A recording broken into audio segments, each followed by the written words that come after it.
ఇరాన్తో యుద్ధం మరో 4 నుంచి 5 వారాలు కొనసాగొచ్చని ట్రంప్ అంటున్నారు. ఆపరేషన్ ఎఫెక్ట్ ఫ్యూరీ పూర్తి స్థాయిలో కొనసాగుతుందని ప్రకటించిన ట్రంప్ అవసరమైతే మరింత తీవ్రతతో దాడులు కొనసాగిస్తామని హెచ్చరించారు. 2 రోజుల యుద్ధానికే గల్ఫ్ ప్రాంతం అగ్నికెలల్లో చిక్కుకుంది. అమెరికా, ఇజ్రాయెల్ సంయుక్త దాడులతో ఇరాన్లో కీలక మిలిటరీ కేంద్రాలు, కమాండ్ వ్యవస్థలు దెబ్బతిన్నాయి. ఇక Iran supreme leader Ali Khamenei హత్యతో పరిస్థితి మరింత దిగజారింది. దానికి ప్రతీకారంగా ఇరాన్ గల్ఫ్ దేశాల్లో ఉన్న అమెరికా స్థావరాలపై క్షిపణి దాడులు ప్రారంభించింది. ఇక బహ్రెయిన్లో అమెరికా నౌకాదళ కేంద్రం, కువైట్, యుఏఈలో సైనిక స్థావరాలు లక్ష్యంగా మారాయి. సైరన్లు నిరంతరం మోగుతుంటే డ్రోన్లు ఆకాశంలో గర్జిస్తున్నాయి. బాంబులు మొత్తం నగరాలన్నీ వణికిపోతున్నాయి. ఇప్పటికే అమెరికాకు చెందిన 3 సైనికులు మృతి చెందినట్టుగా యుఎస్ సెంట్రల్ కమాండ్ ధృవీకరించింది. మరిన్ని మరణాలు సంభవించే అవకాశం ఉంది. ట్రంపే స్వయంగా అంగీకరించారు.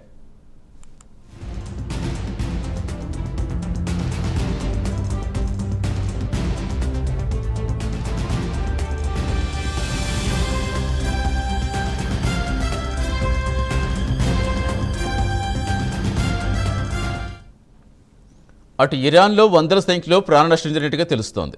ఇరాన్ మద్దతు గల మిలీషియన్ బలగాలు, ముఖ్యంగా లెబనాన్కు చెందిన హెజ్బుల్లా రంగంలోకి దిగితే యుద్ధం మరింత విస్తరించే ప్రమాదం ఉంది. ఇప్పటికే ఇజ్రాయెల్ నగరాలపై క్షిపణి దాడులు కొనసాగుతున్నాయి. ఇక యుద్ధం మరో 4 వారాలు కొనసాగితే పరిస్థితి ఎంత దారుణంగా మారుతుందో ఊహించుకోవటం చాలా కష్టం.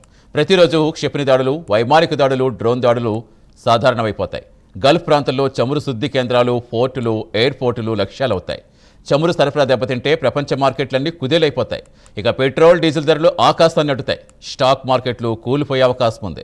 గ్లోబల్ ఎకనమీపై తీవ్ర ప్రభావం పడే అవకాశం ఉంది. మానవతా సంక్షోభం మరింత తీవ్రమవుతుంది. ఇరాన్, ఇజ్రాయెల్, గల్ఫ్ దేశాల్లో వేలాది మంది ప్రజలు తమ ఇళ్లను వదిలి శరణార్థులుగా మారే ప్రమాదం ఉంది. హాస్పిటల్స్ అన్నీ గాయపడ్డ వారితో నిండిపోతాయి.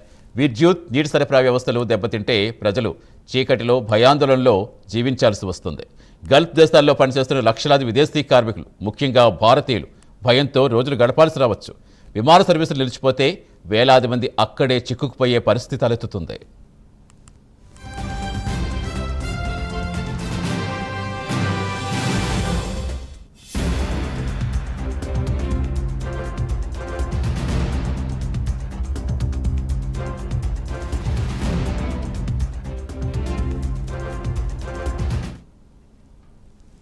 ఇదిలా ఉంటే మరోవైపు అణ్వాయుధాల అంశం కూడా ప్రపంచాన్ని కలవరపెడుతోంది.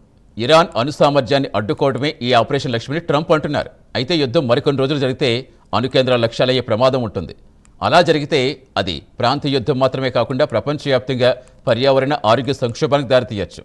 దౌత్యపరంగా చర్చల మార్గం తెరిచే ఉందని అమెరికా చెబుతున్నా నేల మీద మాత్రం బాంబులే మాట్లాడుతున్నాయి. ట్రంప్ ఇరాన్ సైన్యం ఆయుధాలు వీడితే రక్షణ కల్పిస్తామని ఆఫరిచ్చారు. లేదంటే మరింత తీవ్రమైన దాడులు తప్పవని హెచ్చరించారు. ఇరాన్ ప్రతిస్పందన ఏ రూపంలో ఉంటుందన్నది మాత్రం ప్రస్తుతం కీలకంగా మారింది. గల్ఫ్ దేశాలు కూడా ప్రతీకార చర్యలకు దిగితే యుద్ధం మొత్తం పశ్చిమాసియాను కమ్ముకునే ప్రమాదం ఉంది. ఇక 2 రోజుల యుద్ధమే ప్రపంచాన్ని వణికించేస్తే మరో 4 వారాల యుద్ధం అంటే అది సైనిక పోరాటం మాత్రమే కాదు, ఆర్థిక కుదేలు, మానవతా విపత్తు, శరణార్థుల వెల్లువ, ఇక గ్లోబల్ అస్థిరతకు దారితీసే ప్రమాదం ఉంది.